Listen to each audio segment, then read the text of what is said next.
हरे कृष्णा, राधे राधे। परमा एकादशी की कथा सुनने के लिए हमें एक लोटा जल ले लेना है और अपने सीधे हाथ में कुछ पुष्प ले लेने हैं। उसके बाद हम कथा प्रारंभ करेंगे। कंपिल्य नगरी में सुमेधा नाम का एक अत्यंत धर्मात्मा ब्राह्मण रहता था। उसकी स्त्री अत्यंत पवित्र तथा पतिव्रता थी। किसी पूर्व पाप के कारण वह दंपति दरिद्रता का जीवन व्यतीत कर रहे थे। ब्राह्मण को भिक्षा मांगने पर भी भिक्षा नहीं मिलती थी। उस ब्राह्मण की पत्नी वस्त्र से रहित होते हुए भी अपने पति की सेवा करती थी तथा अतिथियों को अन्न देकर स्वयं भूखी रहती थी और पति से कभी किसी वस्तु की मांग नहीं करती थी। दोनों पति पत्नी घोर निर्धनता का जीवन व्यतीत कर रहे थे। एक दिन ब्राह्मण अपनी स्त्री से बोला, हे प्रिय, जब मैं धनवानों से धन की याचना करता हूँ तो वह मुझे मना कर देते हैं। गृहस्थी धन के बिना नहीं चलती है, इसलिए यदि तुम्हारी सहमति हो तो मैं परदेश जाकर कुछ काम कर लेता हूँ, क्योंकि विद्वानों ने कर्म की बहुत प्रशंसा की है। ब्राह्मण की पत्नी ने विनती भाव से कहा, हे स्वामी, मैं आपकी दासी हूँ। पति अच्छा और बुरा जो कुछ भी कहे, पत्नी को वही करना चाहिए। मनुष्य को पूर्व जन्म में किए गए कर्मों का फल मिलता है। सुमेरु पर्वत पर रहते हुए भी मनुष्य को बिना भाग्य के स्वर्ण नहीं मिलता है।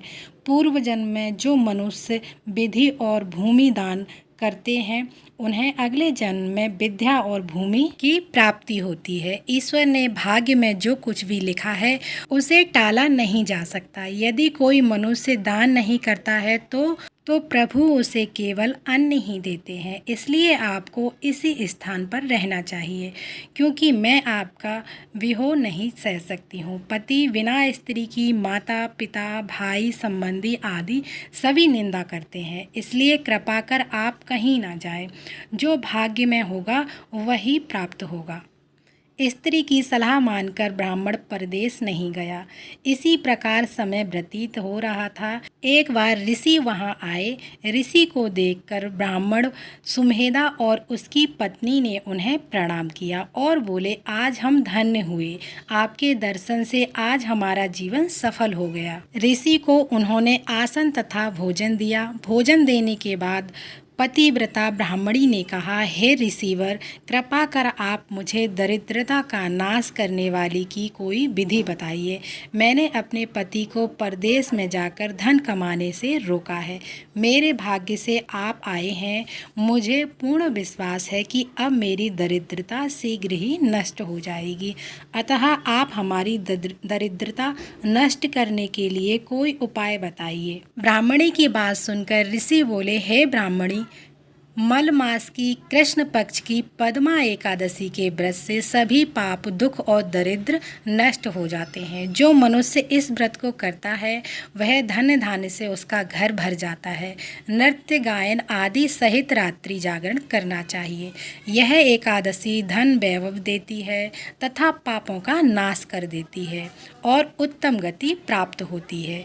धनाधिपति कुबेर ने भी इस एकादशी व्रत का पालन किया था, जिससे प्रसन्न होकर भगवान भोलेनाथ ने उन्हें धनाध्यक्ष का पद प्रदान किया था। इसी व्रत के प्रभाव से सत्यवादी राजा हरिश्चंद्र को पुत्र, स्त्री और राज्य की प्राप्ति हुई थी। ऋषि ने उन्हें एकादशी के व्रत का समस्त विधान कहा और सुनाया। ऋषि ने कहा, हे ब्राह्मणी, पंचरात्रि व्रत इससे भी ज़्यादा उत्तम है।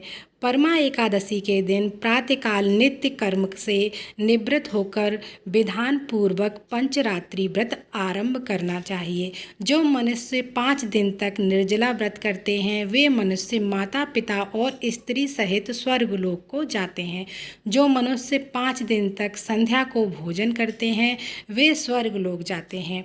जो मनुष्य स्नान करके 5 दिन तक ब्राह्मणों को भोजन कराते हैं वे समस्त संसार को भोजन कराने का फल प्राप्त करते हैं। जो मनुष्य घी का पात्र दान करते हैं वह सूर्य लोक को जाते हैं। जो मनुष्य 5 दिन तक ब्रह्म पूर्वक रहते हैं वे देवांगनाओं के साथ स्वर्ग को जाते हैं। हे ब्राह्मणी, तुम अपने पति के साथ इसी व्रत को धारण करो, इससे अवश्य ही सिद्ध हो अंत में स्वर्ग की प्राप्ति होगी। ऋषि के वचन अनुसार ब्राह्मण और उसकी स्त्री ने परम एकादशी का 5 दिन तक व्रत किया।